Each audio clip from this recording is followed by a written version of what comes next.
Hello, everybody! BeMetalways here. Welcome to another weekly heavy metal album review. This week I'm reviewing Magnum, The Monster Roars, released by Steamhammer Records on January 14th, 2022.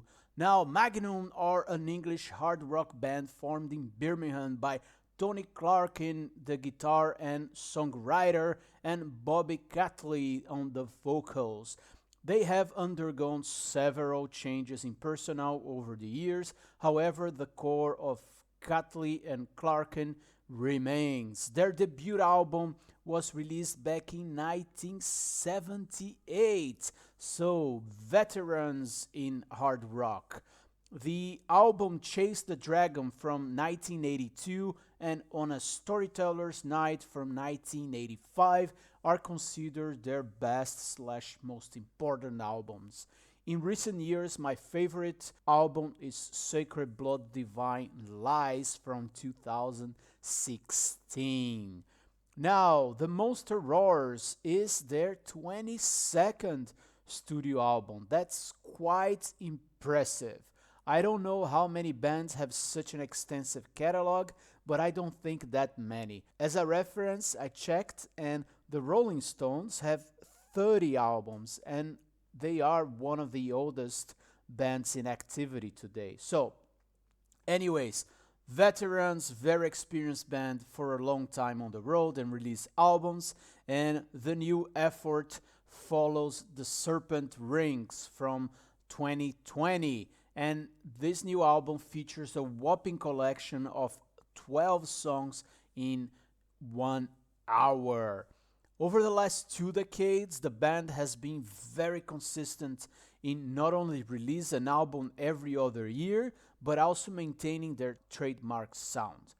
Bob Catley's voice is beautiful and distinguished, and Tony Clarkin knows how to write catchy melodies. Magnum creates tasteful hard rock with epic feel and a power metal edge to it. Keyboards and orchestrations add to their soundscape to create these huge moments and big choruses. Melody is the name of the game here. Songs and vocal lines are memorable and contagious. Soon you will get those choruses stuck in your head and you will be singing them along, I'm pretty sure. There's no need to discuss songs individually. For one, there are too many of them, 12 as I mentioned, and also they are very similar to each other, in my opinion.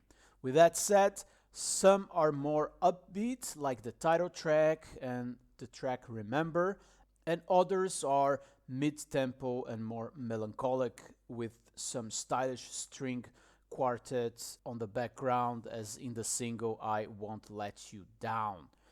The present, not the past, is however one of my favorites. It's a subtle build up and that epic, contagious feel that Magnum are the masters of.